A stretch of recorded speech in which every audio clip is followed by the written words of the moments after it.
On behalf of the Islamic Research Foundation, I, Dr. Muhammad Naik, am pleased to be amongst you all, along with Dr. Zakir. It's a pleasure to be here for this unique event and have the good pleasure of having scholars like Dr. William Campbell, Dr. Jamal Badawi, Dr. Mazakas, as well as my co-colleague, brother Dr. Samuel Naman, here with us. I, on behalf of brother Samuel and myself, present the format for the dialogue. The format, as agreed and decided fair by both our speakers, is Dr. William Campbell would first address you for 55 minutes on the topic, the Quran and the Bible in the light of science. Then Dr. Zakir Naik, at the far end, would make his presentation for 55 minutes on the same topic. This would be followed by a response session in which Dr. Campbell, in which the audience may pose questions to each speaker alternately on the question mics provided in the auditorium. After the mics questions are handled, we would allow questions on index cards to be provided by volunteers in the aisles and in the order selected at random by the coordinators and the advisors to each of the speakers. Ladies and gentlemen, to address you today, Dr. William Campbell.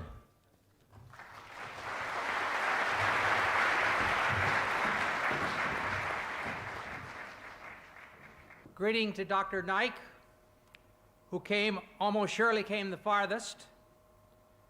Greeting to Sabil Ahmed and Mohammed Naik. And greeting to the organizing committee. Calling this the ultimate dialogue is a bit of an exaggeration, but it is good advertising. And greetings to you, the audience. I'd like to also bring greetings in the name of Yahweh, or better known as Jehovah, the great creator God who loves us. I wish to start by speaking about words. Tonight we are going to speak about the words of the Bible and the words of the Quran. The scholars of modern linguistics tell us a word, a phrase, or sentence means what it meant to the speaker and the person or crowd of people listening. In the case of the Quran, what it meant to Muhammad and those listening to him. In the case of the Bible, what it meant to Moses or Jesus or those listening to them. To check this, we have the context of all the usages in the Bible or the Quran. In addition, there is the poetry and letters of that century. For the Gospel, the 1st century AD. For the Quran, the 1st century of the Hijra. If we are going to follow the truth, we may not make up new meanings. If we are seriously after truth, there are no permissible lies. Here is an example of what I am talking about. You can have the first slide here.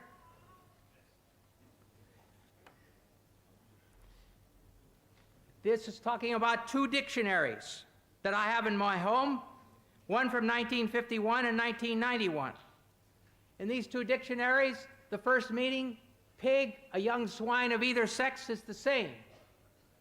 The second meaning, any swine or hog, any wild or domestic swine, it's the same. Third, the flesh of swine, pork, is the same. Then the meaning, a person or animal of piggish habits, it's the same. A person who is gluttonous. And down here, pouring metal into a pig for pig iron is the same. But over here is a new meaning, a police officer. You call the police officers pigs. All right, the question is, in the Torah, it says you can't eat pigs. Well, can I turn around and say, oh yes, that means police officers, you can't eat police officers? Of course not. In the Quran, Allah says, can't eat pigs.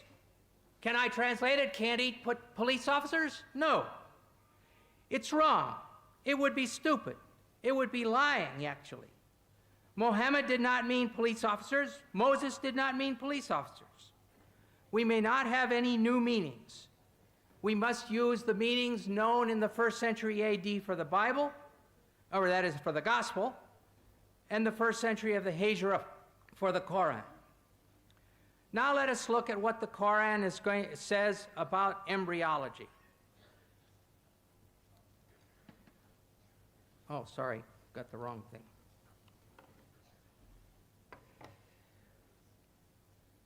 It has been said that the idea of the embryo developing through stages is a modern one, and that the Quran is anticipating modern embryology by depicting differing stages.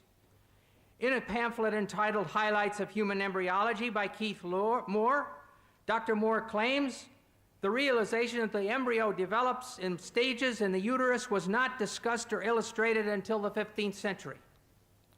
We will weigh this claim by considering the meaning of the Arabic words used by the Quran, and secondly, by examining the historical situation leading up to and surrounding the Quran. We will start by looking at the main words using the word alaka, main verses. The Arabic word alaka in the singular, or alaq as the collective plural, is used 6 times. In the Surah of the Resurrection, Al-Qiyamah, 75, 35 to 39, we read, was he man, not a drop of sperm ejaculated? Then he became alaka, and God shaped and formed and made of him a pair, the male and the female. In the Surah of the Believer, Al-Mu'min, 40:67, it says, he it is who created you from dust, then from a sperm drop, then from a leech-like clot, alaka, then brings you forth as a child, that perhaps you may understand. In the Surah of the Pilgrimage, Al-Hajj 22:5, it says, O mankind, if you have doubt about the resurrection, consider that we have created you from dust, then from a drop of seed, then from a clot, alaka, then from a little lump of flesh, shapely and shapeless. And finally, the fullest treatment is in the Surah of the Believers, Al-Mu'minun, 23:12 to 14, which reads, verily, we created man from a product of wet earth, then placed him as a drop of seed in a safe lodging. Then we fashioned the drop a clot, alaka, and of the clot we fashioned a lump, and of the lump we fashioned bones, and we clothed the bones with meat. Then we produced it as another creation. And here you have the stages according to the Quran.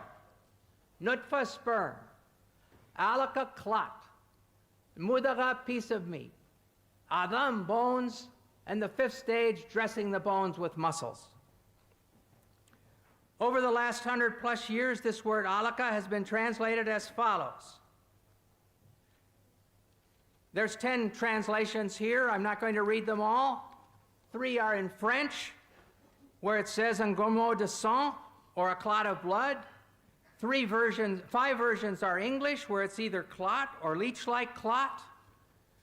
1 version is in Indonesian, at the bottom there, sigampal dara, lump of or clot of blood.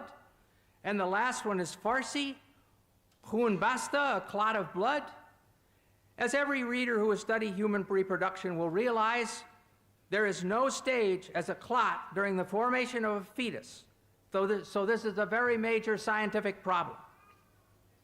In the dictionaries of Wer and Abdanur, the only meanings given for alaka in this feminine singular are clot and leech.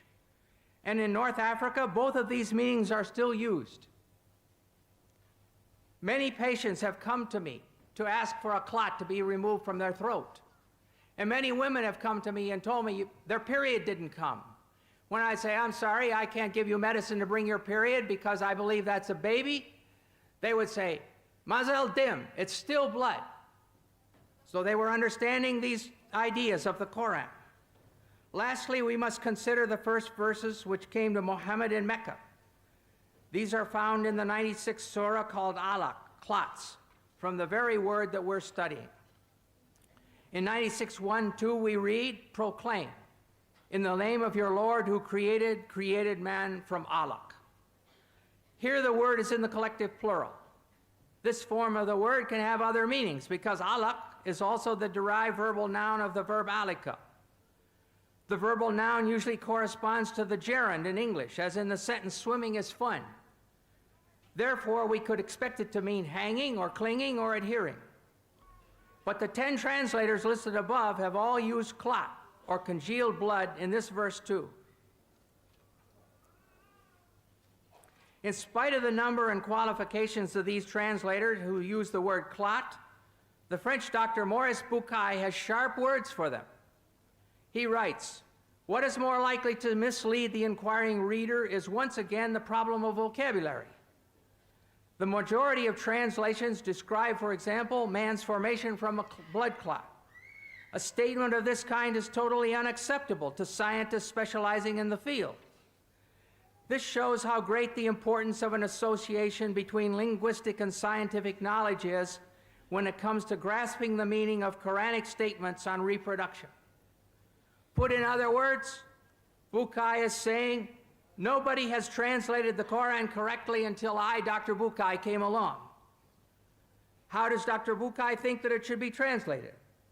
He proposes that instead of clot, the word alaka should be translated as something which clings, which would refer to the fetus being attached to the uterus through the placenta. But as all you ladies who've been pregnant know, the thing which clings doesn't stop its clinging to become chewed meat. It keeps on being the thing which clings, which is attached by the placenta for 8.5 months. Thirdly, these verses say that the chewed meat becomes bones, and then the bones are covered with muscle. They give the impression that first the skeleton is formed, and then it is clothed with flesh, and Dr. Bucaille knows perfectly well that this is not true. The muscles and the cartilage precursors of the bones start forming from the somite at the same time. At the end of the 8th week, there are only a few centers of ossification started, but the fetus is already able to make muscular movement. In a personal letter from Dr. T.W. Sadler, who's associate professor in anatomy and the author of Langman's Medical Embryology, Dr. Sadler states, at the 8th week post-fertilization, the ribs would be cartilaginous, not bone, and muscles would be present. Also at this time, ossification would just begin. Muscles would be capable of some movement at 8 weeks. It's always better to have 2 witnesses, so we shall see what Dr. Keith Moore has to say about the development of bones and muscles in his book, The Developing Human. Extracted from chapters 15 and 17, we find the following information.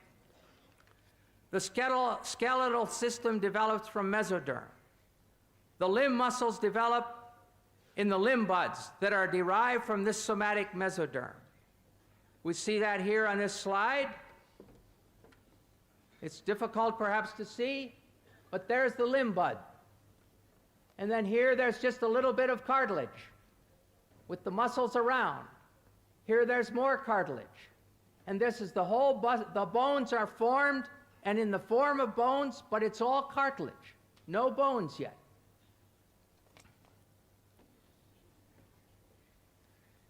This second slide shows how it forms. Here's the cartilage. Now, just the bone looks like cartilage. And then it starts to have some calcium deposited. And then it starts to have ossification and bone formed.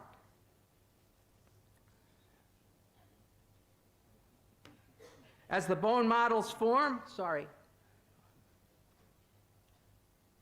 I want to go back to this. As the bone models form, myoblasts develop a large muscle mass in each limb bud, separating into extensor and flexor muscles.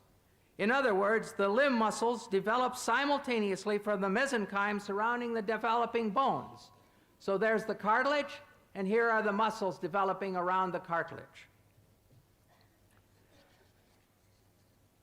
During a personal conversation with Dr. Moore, I showed him Dr. Sadler's statement, and he agreed that it was absolutely valid. Conclusion, Dr. Sadler and Dr. Moore agree.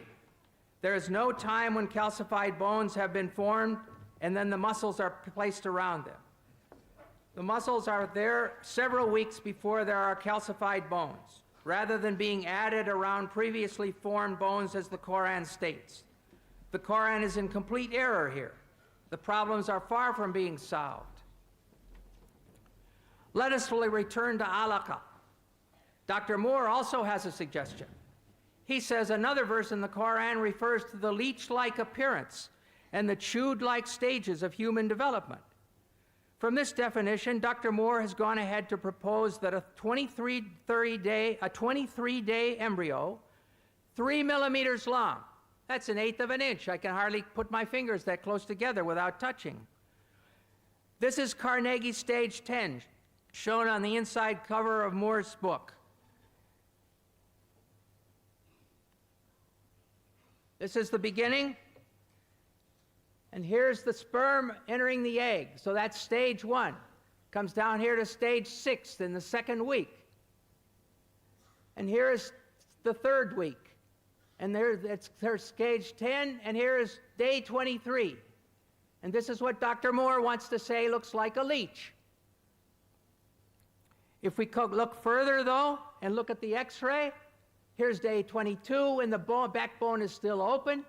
And when we look at day 23, the backbone is open there, and it's open there, and the head is wide open. It doesn't look like a leech at all. And if you keep on, and this is a diagram of it. The head is open, the rostral neuropore.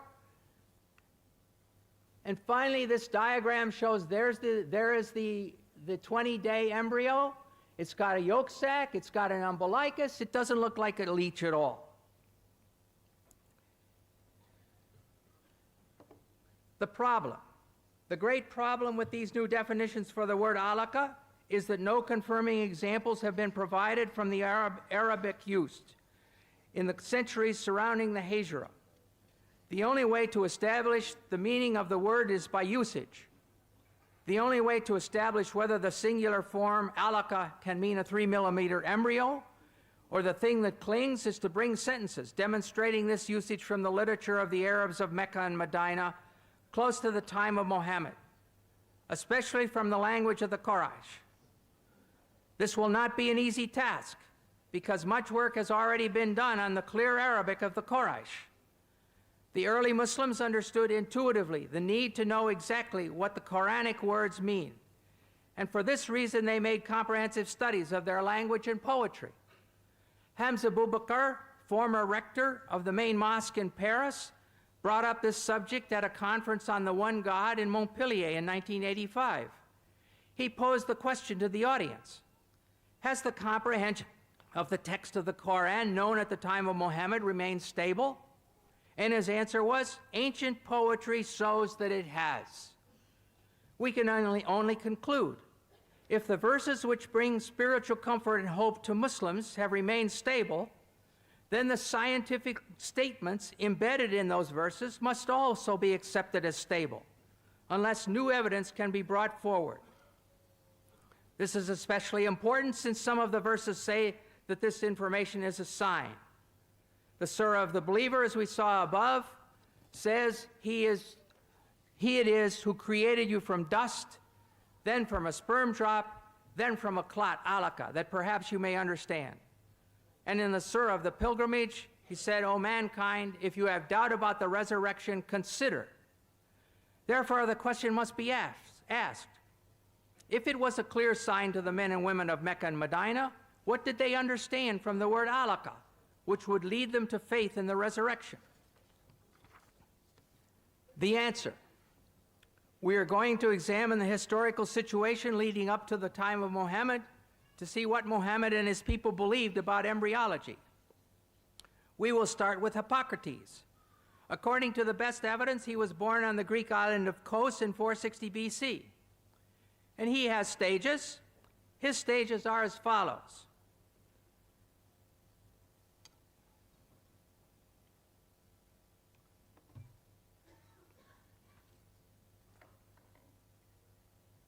The sperm is a product which comes from the whole body of each parent. Weak sperm coming from the weak parts, and strong sperm from the strong parts. Then he goes ahead and talks about the coagulation of the mother's blood.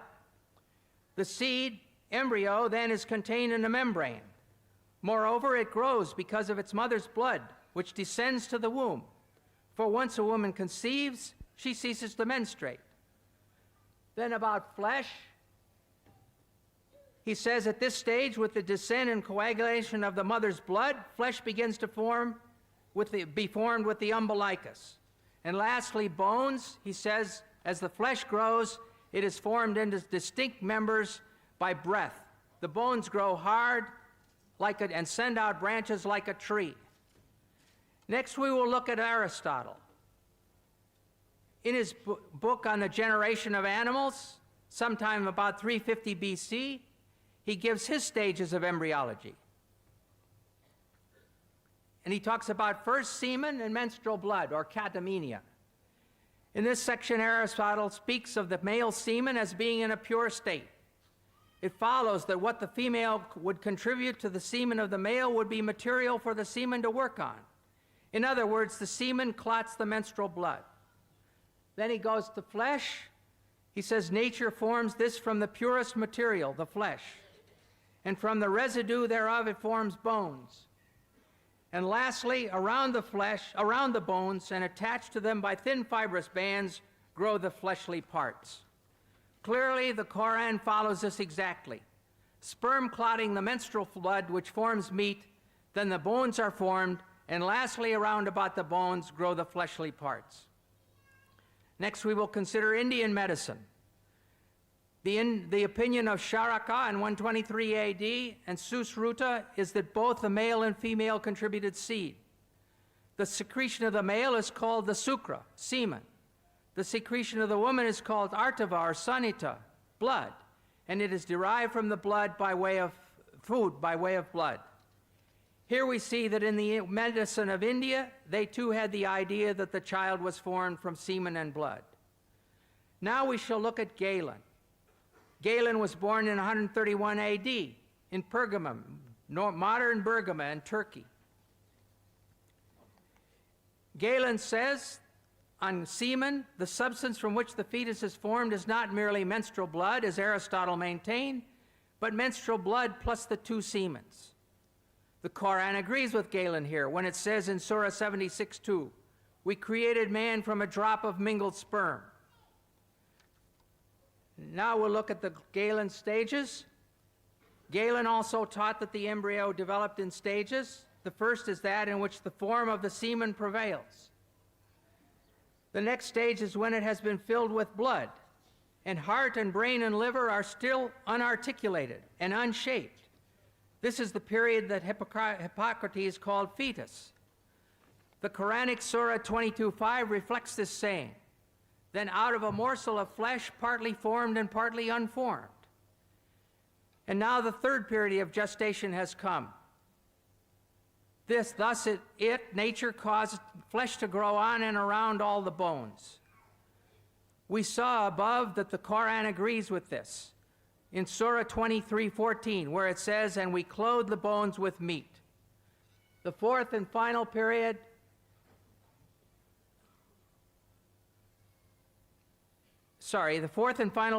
is at the stage when all the parts in the limbs have been differentiated.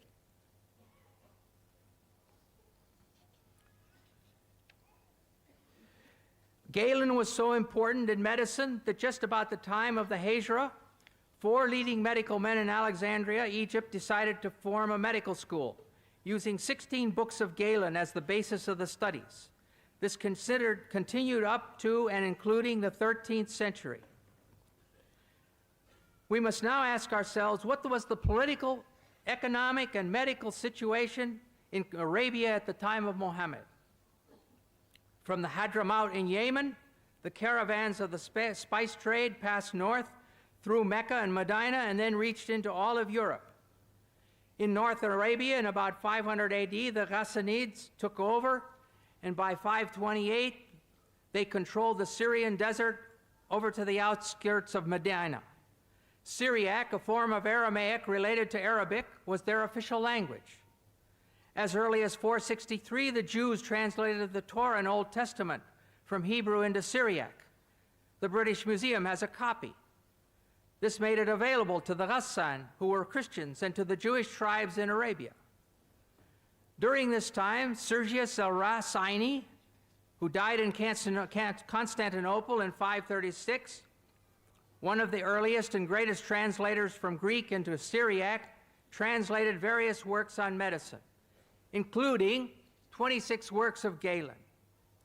This made them available in the kingdom of Khosrow I in Persia and to the Ghassan tribe whose influence extended to the outskirts of Medina. Khosrow I, Arabic Kisra, king of Persia, was known as Khosrow the Great. His troops conquered areas as far away as Yemen, and he also loved learning and started several schools. The school of Jundi Shapur became, during Khosrow I's long reign of 48 years, the greatest intellectual center of the time. Within its walls, Greek, Jewish, Nestorian, Persian, and Hindu thought and experience were freely exchanged. Teaching was done largely in Syriac, from Syriac translations of Greek texts. This meant that Aristotle, Hippocrates, and Galen were readily available when the medical school at Jundi Shapur was operating during his reign. The next step was that the conquering Arabs compelled the Nestorians to translate their Syriac texts of Greek medicine into Arabic. The translation from Syriac to Arabic was easy, as the two languages had the same grammar. Concerning the local medical situation during Muhammad's life, we know there were physicians living in Arabia during this period. Harith ben Khalada was the best educated physician trained in the healing arts. He was born about the middle of the 6th century at Taif in the tribe of Bani Thaqif. He traveled through Yemen and then Persia, where he received his education in the medical sciences at the great medical school of Jundi Shapur, and thus was intimately acquainted with the medical teachings of Aristotle, Hippocrates, and Galen. Having completed his studies, he practiced as a physician in Persia, and during this time he was called to the court of King Khosrow, with whom he had a long conversation. He came back to Arabia about the beginning of Islam and settled down at Taif. While there, Abu al-Khair, a king of Yemen, came to see him in connection with a certain disease, and on being cured, rewarded him with much money and a slave girl. Though Harith ben Khalada did not write any book on medicine, his views on many medical problems are preserved in his conversation with Khosrow. About the eye, he says that it is constituted of fat, which is the white part. And then the second is constituted with water, which is the black part, and of wind, which constitutes the eyesight. Well, these things we know to be wrong now, but this was Greek thought. All this goes to show the acquaintance of Harith with the Greek doctors. Summarizing the situation in a few words in his book, Histoire de la Médecine Arabe, Dr. Lucien Leclerc writes, Harith ben Khalada studied medicine at Jundi Shapur, and Muhammad owed to Harith a part of his medical knowledge. Thus, with the one as well as the other, we easily recognize the traces of Greek medicine. Sometimes Muhammad treated the sick, but in the difficult cases, he would send the patients to Harith. Another educated person around Muhammad was Nadir bin Harith. Not related to the doctor, he was a Qurayshite and cousin of Muhammad, and had also visited the court of Khosrow. He had learned Persian and music, which he introduced among the Quraysh at Mecca. However, he was not sympathetic to Muhammad, mocking some of the stories in the Quran. Muhammad never forgave him for this, and when he was taken prisoner at the Battle of Badr, he caused him to be put to death. In summary, we see that 1, Arabs living in Mecca and Medina in 600 had political and economic relations with people from Ethiopia, Yemen, Persia, and Byzantine. A cousin of Muhammad knew Persian well enough to do his musical studies in it. 3, the Ghassan tribe, which ruled the Syrian desert over to the gates of Medina, used Syriac, one of the main languages used to teach medicine in Jundi Shapur, as their official language. An ill king of Yemen came to Taif to consult the physician Harith ben Khalada, who had been trained where? At Jundi Shapur, the best medical school in that world, and to whom Muhammad sometimes sent patients. 5, during Muhammad's lifetime, a new medical school was established in Alexandria, using the 16 books of Galen as their texts. This all shows that there was ample opportunity for Muhammad and the people around him to have heard of the embryological theories of Aristotle, Hippocrates, and Galen when they went to seek treatment from Harith ben Khalada and other local doctors. Thus, when the Quran says in the late Meccan Surah of the Believer, 40:67, "He it is who created you from dust, then from a sperm drop, then from a leech-like clot, that perhaps you may understand." And then in the Surah of the Pilgrimage, "O mankind, if you have doubt about the resurrection, consider what we have created, that we have created you from dust." It is correct for us to ask again, what were they to understand? What were they to consider? And here are the Quranic stages again. Nutfa, sperm; alaka, clot; mudagha, piece of meat; adam, bones; and 5, dressing the bones with muscles. The answer is very clear. They were understanding and considering that which was common knowledge, the embryological stages as taught by the Greek physicians. I don't mean that Muhammad's listeners all knew the names of the Greek physicians, but they knew the embryological stages of the Greek physicians. They believed that the male sperm mixed with the female menstrual blood to cause it to clot, and this became the baby. 2, they believed there was a time when the fetus was formed and unformed. 3, they believed the bones formed first and then were covered with muscle. Allah was using that common knowledge as a sign encouraging the listeners and readers to turn to Him. The trouble is that this common knowledge was and is not true. Arab physicians after Muhammad. We must now look at 2 well-known physicians from the period after Muhammad. Obviously, they had no effect on the Quran, but they demonstrated that faith in the embryological ideas of Aristotle, Hippocrates, and Galen continued among the Arabs right up to the 1600s. If the correct translation of alaka is leech-like substance, as modern Muslims like Shabir Ali claim, there is no place where these post-Quranic doctors said so. In fact, it's just the opposite. The ideas of these Greek physicians were being used to explain the Quran, and the Quran was quoted to enlighten the meaning of the Greek physicians. The human being takes its origin from 2, this is speaking about Ibn Sina, or Avicenna. The human being takes its origin from 2 things: the male sperm, which plays the part of factor; the female sperm, first part of the menstrual blood, which provides the matter. Thus we see that Ibn Sina gave the female semen exactly the same role that Aristotle had assigned to the menstrual blood. It is difficult to overstate the importance of Ibn Sina as a scientific and philosophical authority for the pre-modern Europeans. Then we're going to look at Ibn Qayyim al-Jawziyah. Ibn Qayyim took full advantage of the agreement between Quranic revelation and Greek medicine. This is not very clear, probably, but the Hippocrates is in purplish, and the Quran is in bold type, green, and the Hadiths is in purple, and commentaries are in red, and his own thoughts in sort of a blue-green. So it starts out, he says, Hippocrates said in the 3rd chapter of Kitab al-Jinnah, the semen is contained in a membrane, and it grows because of the blood of its mother, which descends to the womb. Some membranes are formed at the beginning, others after the 2nd month, and others in the 3rd month. And this phrase about the blood descending to the womb, we saw it when we looked at Hippocrates' slide. That is why God said, here the Quran is mentioned, He creates you in the womb of your mothers by one formation after another in 3 darknesses. That's Quran 39:6. Then he gives his own ideas. Since each of these membranes has its own darkness, when God mentioned the stages of creation and transformation from one state to another, He also mentioned the darknesses of the membranes. Most commentators explain, and here are the words of the commentators: it is the darkness of the belly, and the darkness of the womb, and the darkness of the placenta.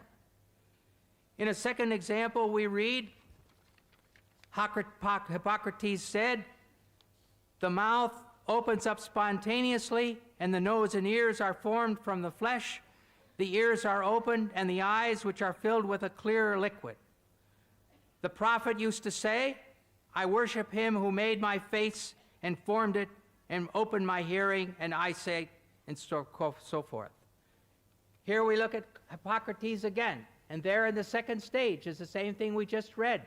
Ibn al-Qayyim is quoting Hippocrates and speaks of the mother's blood descends around the membrane. He could do this, as we have seen, because the educated people of Muhammad's time were familiar with Greek medicine. However, what is important for us here today to realize is that there is no place where the Quran corrected Greek medicine. There is no place where Ibn Qayyim was shouting, "Hey, you guys, you've got this all wrong. The correct meaning of alaka is that which clings or leech-like substance." On the contrary, Ibn Qayyim was demonstrating the agreement between the Quran and the Greek medicine, their agreement in error. A final witness is the commentary of Baidawi in 1200 AD. Here we have the commentary, we have the Quran here, we have his commentary, and here it's been translated, and he says, then from alaka, a piece of solid blood is his explanation of alaka. Alaka is underlined, that's from the Quran. And here's his explanation, a piece of solid blood. Then he goes on, then from a piece of meat from the Quran. A piece of meat originally as much as can be chewed, and so forth.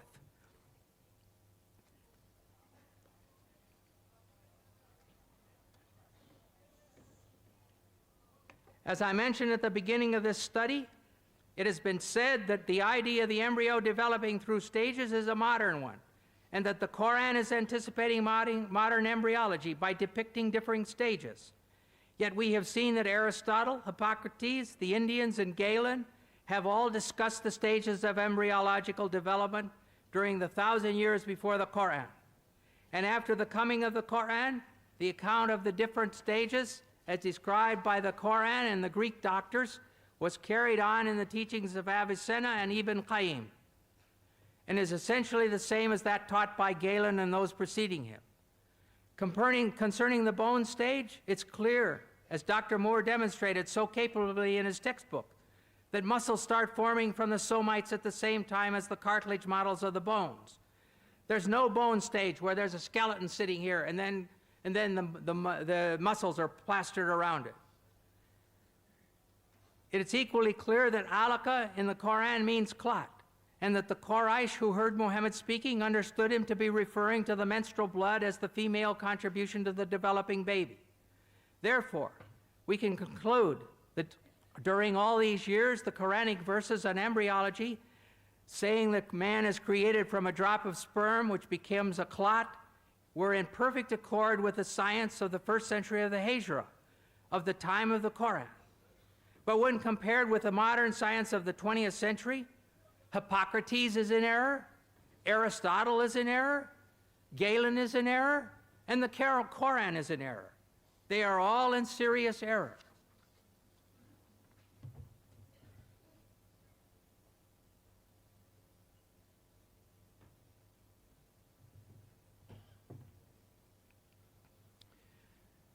Now we're going to look at a little bit about moonlight. Does the Quran state that the moon gives off reflected light from the sun? Before this was common knowledge. In the Surah of Noah, 71, 15, 16, it says, "See ye not how Allah has created the seven heavens one above another, and made the moon a light, nur, in their midst, and made the sun as a lamp, siraj?" The moon is called a light, Arabic nur, and the sun a lamp, siraj. Some Muslims claim that since the Quran uses different words speaking about the light of the sun and the light of the moon, it reveals that the sun is a source of light, while the moon only reflects light. This claim is implied very strongly by Shabir Ali in his booklet Science in the Quran, and stated clearly by Dr. Zakir Naik in his video, "Is the Quran God's word?" as you will now see clearly.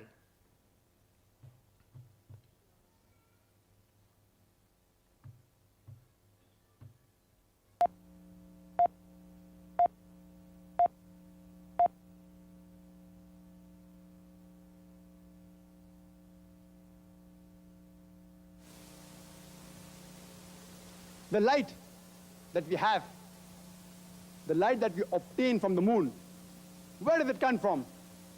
So he will tell me that previously we thought that the light of the moon was its own light. But today, after science has advanced, we have come to know that the light of the moon is not its own light, but it's a reflected light of the sun. I will ask him a question. That it is mentioned in this Quran, in Surah Al-Furqan, chapter number 25, verse number 61. Blessed is he who has created the constellation and placed therein a lamp and a moon, which has reflected light. The Arabic word for moon is qamar, and the light described there is munir, which is borrowed light, or nur, which is a reflection of light. The Quran mentions that the light of the moon is reflected light. You say you discovered it today. How come it's mentioned in the Quran 1400 years ago? He will pause for a time. He won't reply immediately, and then may say, maybe it's a fluke. I don't argue with him. For sake.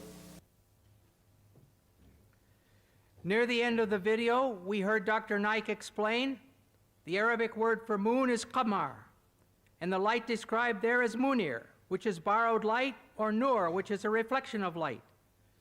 Please do not forget what he said. Munir is borrowed light, and nur is reflected light. Not only is this claimed to be a statement in keeping with scientific truth, but it is also claimed to be scientifically miraculous, since this was supposedly only discovered relatively recently. It is correct that the moon does not emit its own light, but only reflects the light of the sun. But this was known already almost 1,000 years before Muhammad. Aristotle, in about 360 BC, discussed knowing that the earth was round by its shadow on the moon. He could only speak of the earth's shadow crossing the moon if he knew that moonlight is reflected light. If you still insist that this is a miracle of scientific knowledge, then we must ask ourselves, do the Quranic words themselves support this claim? Siraj. First we shall look at Siraj. In Surah Noah, which was read above, and Surah Al-Furqan 25:61, it is simply lamp, referring to the sun. In Surah An-Naba 78:13, Sirajan Wahjan means a dazzling lamp, again indicating the sun. The words nur and munir come from the same Arabic word, root. The word munir is used 6 times in the Quran. 4 times, Surahs Al-Imran 3:184, Al-Hajj 22:8, Luqman 31:20, and Fatir 35:35. It is the phrase Kitab al-Munir, which Yusuf Ali translate as a book of enlightenment, and Pickthall uses the scripture-giving light. Clearly, this indicates a book which is radiating the light of knowledge. Nothing about reflection. Nur. It says in Surah Noah 71:16 and Yunus 10:5 that Allah made the moon a light. Thus we find that the Quran says that the moon is a light, and it never says that the moon reflects light. Moreover, in other verses, the Quran says that Allah is a nur, a light. Surah Nur 24:35, one of the most beautiful passages in the Quran, reads, Allah is the light, nur of the heavens and the earth. The parable of his light is as if there was a niche, and within it a lamp, the lamp enclosed in glass, the glass as it were a brilliant star, and so forth. Thus we see that the word nur is used for both the moon and Allah. Are we going to say that Allah gives off reflected light? I think not. But if you continue to insist that nur, used for the moon, means borrowed or reflected light, and we saw above that Allah is the light, nur of the heavens and the earth, what is the source of this light, siraj, of which Allah is only a reflection? Think about it. If Allah is named nur or reflected light, who or what is the siraj? Well, the Quran tells us who the siraj is, but the answer will shock you.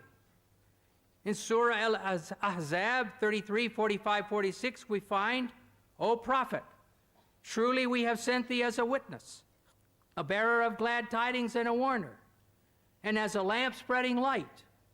Here it says that Muhammad is the lamp spreading light. In Arabic, it is wasirajan muniran. Linguistically and spiritually, this is the end of the discussion. Linguistically, siraj and the adjective munir are used together for the same shining thing, the person Muhammad. It's clear munir does not mean reflected light in this verse or in any other verse. It means shining. The people of Muhammad's time understood that the moon was shining, and they were right. Just as the people of Moses' time understood that the sun was the greater light and the moon the lesser light, and they were right. But if you insist that the Arabic words nur and munir mean reflected light, then based on the use of these words in the Quran, Muhammad is like the sun and Allah is like the moon. Does Dr. Naik really want to say that Muhammad is the source of light and Allah is only his reflection? Why are these so-called scientific claims made which no Muslim can support if he makes a serious study of his own Quran? In a dialogue like tonight, it makes honest discussion very difficult, almost impossible. Let us go on and look at the water cycle.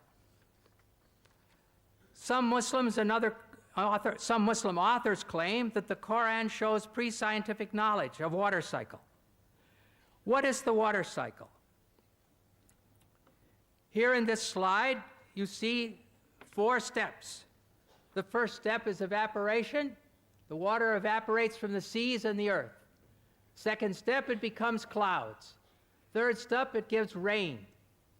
And fourth, this rain causes the plants to grow. This is all very straightforward, and everybody knows 2, 3, and 4. Even if they live in a town, they know that clouds come and rain comes and their flowers grow. But what about step 1, the evaporation? You can't see it. It's difficult. And the Quran does not have step 1.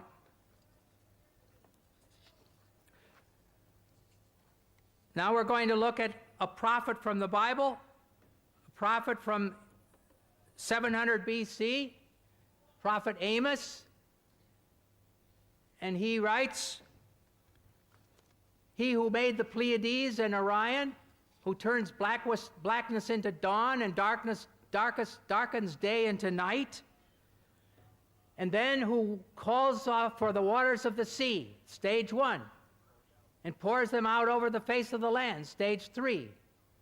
The Lord Yahweh is his name. And one other prophet is Job. In 36, 26, 28, at least 1,000 years before the Hijrah,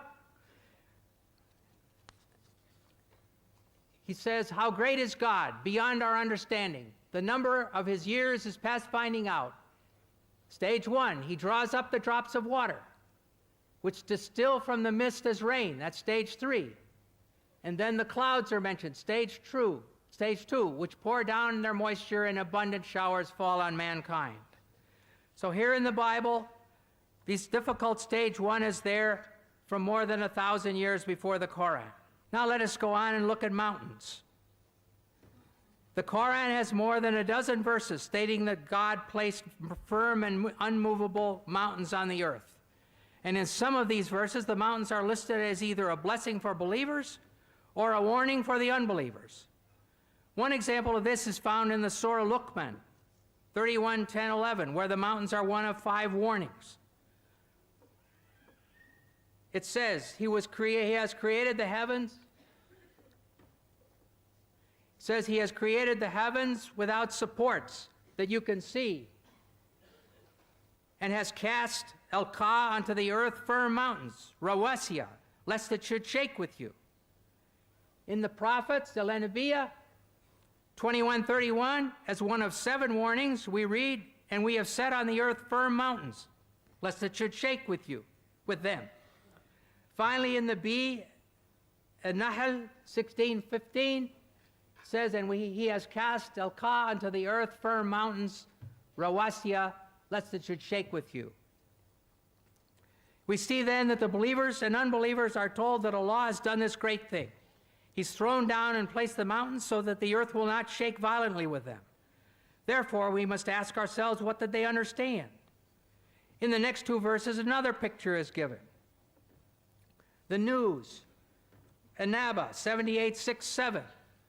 Have we not made the earth an expanse and the mountains as stakes, El Jibala Otadan, as those used to anchor a tent in the ground? And then the overwhelming, El Ghashiyah, 88, 17, 19. Do they, the unbelievers, not look at the mountains, El Jibal, how they've been pitched like a tent? Here men are told that the mountains are placed as tent pegs. Tent pegs keep the tent stable. So again, the idea is put forward that the mountains will keep the earth from shaking. A third picture is presented in the word rawasiya, used for mountains. This word comes from the Arabic root arsa, and the same root is used for the Arabic word for anchor. To throw out or cast the anchor is elqa al-mirsa. So instead of cast the anchor to keep the ship from moving, we have cast the mountains to keep the earth from shaking.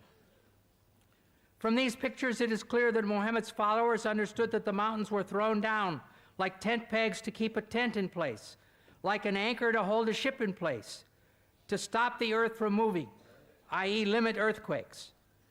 But in fact, this is false. The forming of mountains causes earthquakes.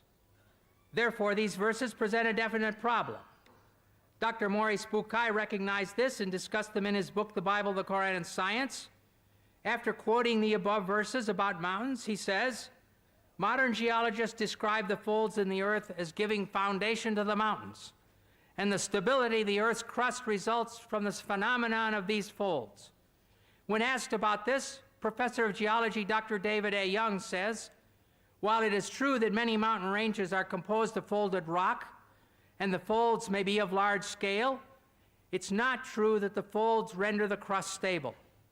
The very existence of the folds is evidence of instability in the crust. In other words, mountains don't keep the earth from shaking. Their formation caused and still causes the surface of the earth to shake. Geological theories at the present time propose that the hardened crust of the earth is made of sections or plates, which slowly move in relation to each other. Sometimes the plates separate, like North and South America separating from Europe and Asia, and Europe and South Africa. And sometimes they go together, and they slide next to each other, and they bump into each other. And then they cause earthquakes. An example of this time of mountain formation is found in the Middle East, where the migration of Arabia toward Iran has resulted in the Zagros Range in Iran. In many parts of the world, as one travels along the roads, one sees a hillside where the sandstone layers, which were horizontal when they were deposited, are now sticking up at angles. And so here you can see these sandstone layers, which were horizontal in the beginning, now they're sticking up at 75 degrees, where they were pushed up there by an earthquake, by the mountains being formed. Sometimes the plates get caught on each other and stop sliding. During this period, great forces are built up. When the forces of friction are overcome, the piece of plate that was stuck lurches forward, causing the shock wave of a thrust quake. And all of a sudden it goes thunk like this.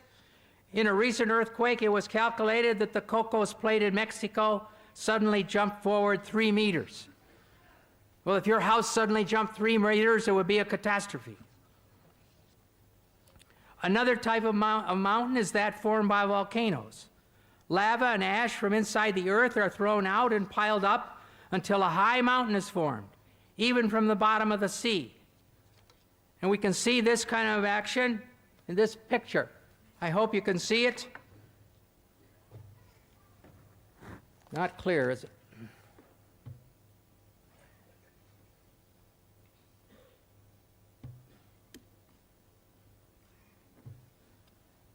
The ocean crust is right here, and the continental crust is there, and the oceanic crust is going down under the continental crust, and mountains have been formed here.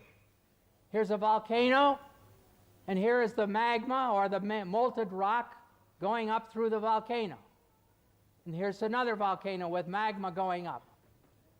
And so this is how the mountains are formed and earthquakes are formed.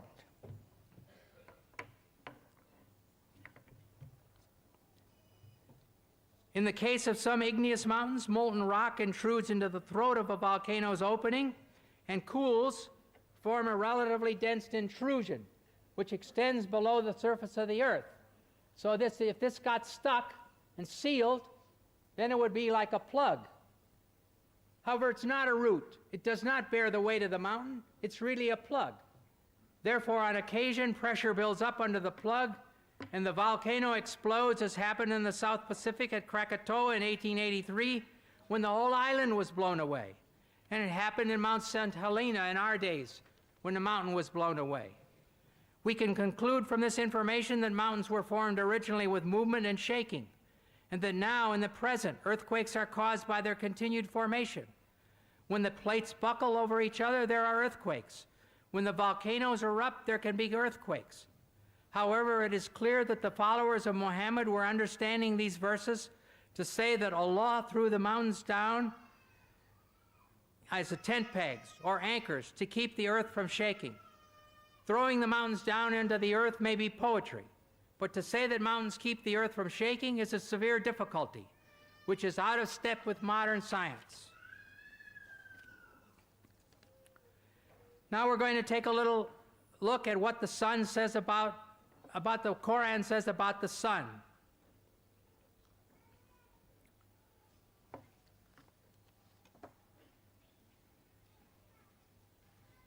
In the Surah of the Kahf, 1886, it says, until when Zul Qarnayn, that's Alexander the Great, reached the setting of the sun, he found it set in a spring of murky water.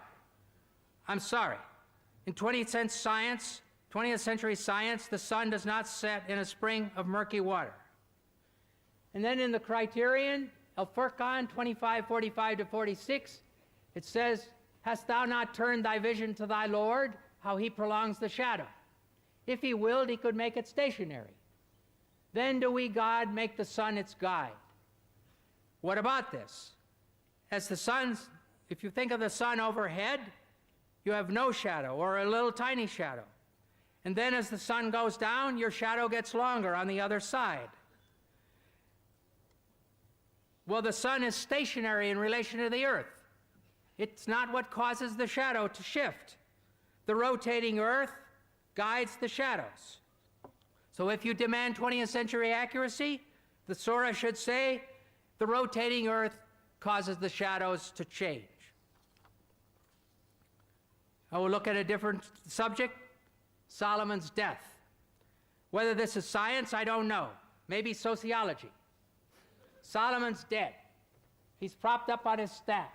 It says the jinns worked for him as Solomon desired. Then when we decreed death upon Solomon, nothing showed them his death except a little creeping creature of the earth, which gnawed away his staff. And when he fell, the jinns saw clearly how, if they had known the unseen, they would not have continued in the humiliating penalty of work. So here's Solomon. He's dead.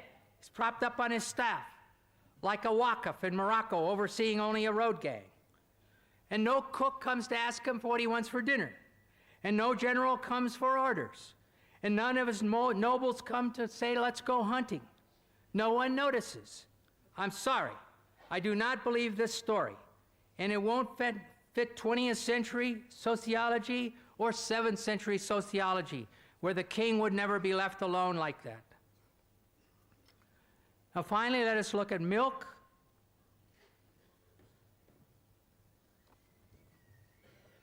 It says in the Surah of the Bee, An-Nahl 1666, we pour out to you from what is within their abdomen, the cattle's abdomen, between excretions and blood, milk, pure and agreeable to the drinkers.